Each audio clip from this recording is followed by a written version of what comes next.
ഹോർട്ടികോർപ്പിന് കർഷകർ നൽകിയ കാർഷികോൽപ്പന്നങ്ങൾക്ക് കഴിഞ്ഞ 5 മാസമായി വില നൽകുന്നില്ല. നെടുമങ്ങാട് അന്താരാഷ്ട്ര മാർക്കറ്റിൽ കർഷകരുടെ പ്രതിഷേധം. 100ഓളം കർഷകർക്കായി 50 ലക്ഷം രൂപ വരെ ലഭിക്കാനുണ്ടെന്ന് കർഷകർ പറയുന്നു.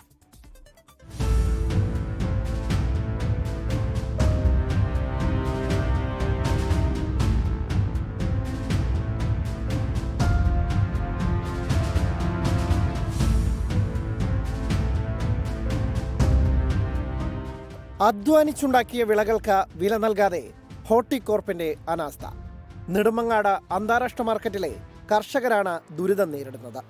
കഴിഞ്ഞ 5 മാസമായി ഹോർട്ടികോർപ്പിന് കർഷകർ നൽകിയ കാർഷികോൽപ്പന്നങ്ങളുടെ തുക കുടിശ്ശികയെന്ന് കർഷകർ പറയുന്നു.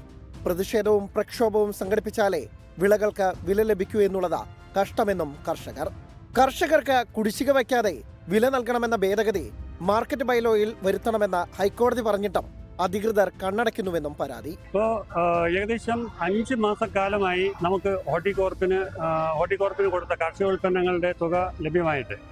അപ്പോൾ ഇത് ബഹുമാനപ്പെട്ട ഹൈക്കോടതി മുമ്പാകെ നമ്മൾ ഒരു നിവേദനം ഫയൽ ചെയ്യുകയുണ്ടായി. മാർക്കറ്റ് ബൈലോയിൽ ഈ ഭേദഗതി വരുത്തണം എന്ന് കാണിച്ചിട്ട് കോടതി ഉത്തരവ് ഉണ്ടായിട്ട് പോലും നമ്മുടെ റെപ്രസെൻറ്റേഷൻ സ്വീകരിച്ച് ഇതുവരെ ഒരു നടപടിയും ഉണ്ടായിട്ടില്ല. അപ്പോൾ സ്ഥിരമായിട്ട് കണ്ടുവരുന്ന ഒരു പ്രവണതയാണ് ഹോർട്ടികോർപ്പിന് നമ്മൾ ഉൽപ്പന്നങ്ങൾ കൊടുക്കുന്നു, അത് കൊണ്ടുപോയി അവർ വിറ്റ് ലാഭം ഉണ്ടാക്കി അത് ഈ കർഷകരെ തെരുവിലിറങ്ങി സമരം ചെയ്തതിന് ശേഷം മാത്രമാണ് നമുക്ക് നമ്മുടെ ഉൽപ്പന്നങ്ങളുടെ പൈസ തരുന്നത്. ജൂലൈ മാസത്തിലാണ് ഏറ്റവും ഒടുവിൽ തുക അനുവദിച്ചത്.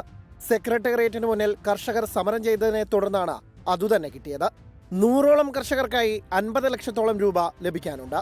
മാർക്കറ്റ് സെക്രട്ടറിക്ക് നിരവധി നിവേദനം നൽകി. കേരള അഗ്രോ ബിസിനസ് കമ്പനിക്കും കത്ത് നൽകി. ഒരു നടപടിയുമില്ലെന്ന് കർഷകർ പരാതിപ്പെടുന്നു.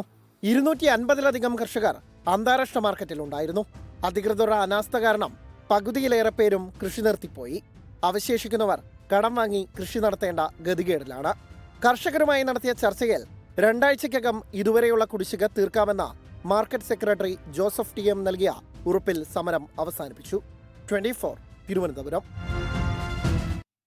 ലോകത്തെവിടെയായാലും ഏത് സമയത്തും 24 വാർത്തകളും ഓഗ്മെന്റഡ് റിയാലിറ്റി പാക്കേജുകളും എക്സ്പ്ലെയിനറുകളും വിശദമായി കാണാൻ ഞങ്ങളുടെ യൂട്യൂബ് ചാനൽ നിങ്ങൾക്ക് സബ്സ്ക്രൈബ് ചെയ്യാം.